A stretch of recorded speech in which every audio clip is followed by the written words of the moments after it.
छोटी सी दरख्वास्त यहाँ पर मैथिल साहब की भी है, वो अपनी तरफ से कुछ दिखाना चाह रहे थे या कुछ बताना चाह रहे थे, जरा एक बार देखिए, फिर संजीव जी जवाब लूंगा मैं आपसे। मैथिल साहब प्लीज। एक इनकी गारंटी थी, वो गारंटी मैं सुना रहा हूं, जो बनेंगे, कोई कह रहा 20 बनेंगे, कोई कह रहा 25, क्योंकि जो मौजूदा तीनों कूड़े के पहाड़ हैं उस पर और कूड़ा डालने में दिक्कत हो रही है, वो अनस्टेबल हो गए हैं, वो गिर सकते हैं, टूट सकते हैं, अनसेफ हो गए हैं। तो अब ये नई नई जगह ढूंढ रहे हैं लैंडफिल, नई लैंडफिल साइट्स के लिए। मैं दिल्ली के लोगों को भरोसा देना चाहता हूं, ये तीनों कूड़े के पहाड़ तो खत्म करेंगे ही करेंगे, कोई भी नया कूड़े का पहाड़ दिल्ली के अंदर नहीं बनने देंगे, कोई नया लैंडफिल साइट नहीं होगा। ठीक है, अब मैं पूछना चाहता हूं इनसे, अभी इन्होंने कहा, संजीव जी से मैं बोलना चाहता हूं कि संजीव जी, आपको जानकारी है कि कितना कूड़ा दिल्ली से निकलता है रोज? आपको जानकारी है? 10,000 मीट्रिक टन निकलता है। और अभी जो बोला गया ना कि कूड़े के पहाड़ थोड़े कम हो रहे हैं, उसका कारण यह था कि भारतीय जनता पार्टी की नगर निगम सरकार ने जो 46 वहां पे कूड़ा निस्तारण की मशीनें लगी हुई थी, उनको बढ़ा के 100 कर दिया था।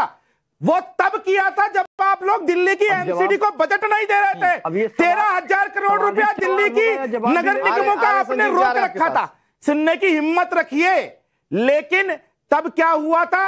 ना तो सैलरी टाइम पे मिलती थी, ना ही सफाई टाइम पे हो रही थी। आज भी वही हाल है, जबकि नगर निगम आपके हाथ में। लेकिन अब आप क्या कर रहे हैं? अब दिल्ली के कूड़े को भाजपा शासित राज्यों में फेंक रहे हैं। ये आपकी मानसिकता, ये आपकी असलियत है। आपने वही हाल आज कर दिया जैसा कि जमुना जी का किया था। आपने जब जीते थे तो आपने क्या कहा था? मैं जमुना जी को बिल्कुल साफ कर दूंगा। आज भी जमुना जी में वो झाग उठ रहे हैं। मैं एक बार जवाब ले लेता हूं। दे रहे हैं संजीव जी, यहाँ पर अगले 20 सेकंड आपके, सर 20-30 सेकंड आपके, प्लीज जवाब दीजिए कट टू कट। मैं सिर्फ ये कह रहा हूं कि जितनी समस्याएं ये बता रहे हैं सब पैदा की बीजेपी की है। यदि वो समस्याएं नहीं होती तो बीजेपी को बाहर का रास्ता। अरे भैया, 8 साल से आपकी विधानसभा है, 8 साल से आपकी विधानसभा है। आपने यमुना जी के लिए क्या किया? मैं ये पूछ रहा हूँ। दिल्ली में जरा सी बारिश होती है, दिल्ली के अंदर घुटने घुटने पानी भर जाता है। आपने यही दिल्ली को वेनिस बनाया था, दिल्ली की सड़कों को लंदन बनाया था। यहाँ बैठकर ज्ञान दे रहे हैं। अच्छा, एक मिनट उनको बोल लेने दीजिए प्लीज। संजीव जी प्लीज अपनी बात पूरी कीजिए। सवाल कर रहे हैं तो जवाब तो ले लीजिए ना। हाँ बताइए। यदि सब कुछ बेहतर होता, इतना अच्छा काम कर रहे होते भारतीय जनता पार्टी को, तो लोग अपने सर पे बैठा के रखती। भारतीय जनता पार्टी को इसलिए बाहर का रास्ता दिखा क्योंकि आप काम नहीं कर रहे थे। हर जगह भ्रष्टाचार था। दिल्ली पार्किंग में भ्रष्टाचार, दिल्ली के एमसीडी में भ्रष्टाचार, लैंडफिल साइट में भ्रष्टाचार। 2 मंत्री आपके जेल में बैठे हुए हैं और मुख्यमंत्री का नंबर है।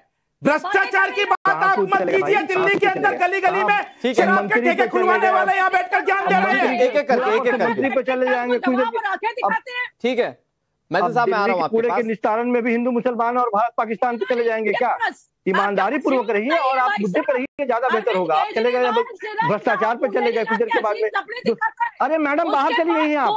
मैडम दिल्ली के सरकार से भी बाहर चली गई हैं और एमसीडी से भी बाहर का रास्ता आपको दिखा दिया गया है। बौखलाइए मत। काम एक पार्टी की सरकार आई है। नहीं ठीक है संजीव जी, आपकी बात ठीक है कि पॉलिटिकली बाहर तो हो गए सत्ता से, लेकिन आप लोग जिन वायदों के साथ आए उन वायदों को लेकर क्या कर रहे हैं? संजीव जी मैं आ रहा हूं आपके पास। मैं वाकई में बताऊं आपको, आज सवाल इतने गंभीर है कि आप वाकई में अभिमन्यु लग रहे हैं जिसका चक्रव्यूह आप भेद नहीं पा रहे सवालों का।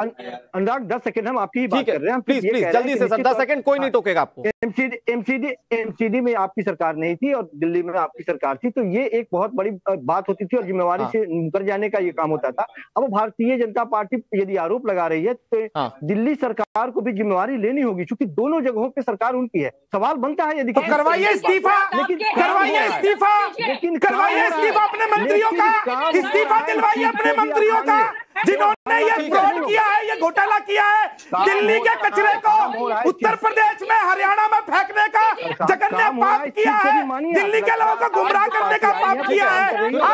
दीजिए इस्तीफा। एक मिनट, ठीक है अनुजा जी मैं आ रहा हूं आपके पास। आपके सवाल इतने गंभीर हैं कि संजीव जी सोच नहीं पा रहे कहां से जवाब दे। आज वो खुद अभिमन्यु बन गए। आज चारों तरफ सवालों में गिर रहे हैं वो। नहीं, मैं आ रहा हूं।